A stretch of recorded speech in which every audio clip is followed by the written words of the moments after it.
আর নবী সাল্লাল্লাহু আলাইহি ওয়াসাল্লাম বলেছেন, লা তাতরুকান্না সালাহ, ইয়া মুআজ, হে মুআজ রাদিয়াল্লাহু আনহু, কখনোই সালাত ছেড়ে দিও না।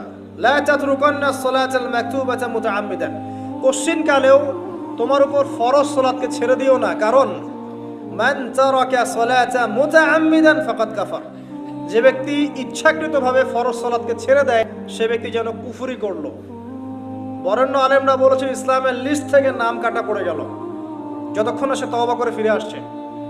ইমাম আবু হানিফা রাহিমাহুল্লাহ, আমাদের হানাফি মাযহাবের ইমাম, তিনি বলেছেন কেউ যদি নামাজ ছেড়ে দেয় তাকে 3 দিন জেলখানায় বন্দি করে রাখতে হবে এবং তাকে তওবা করতে বলতে হবে।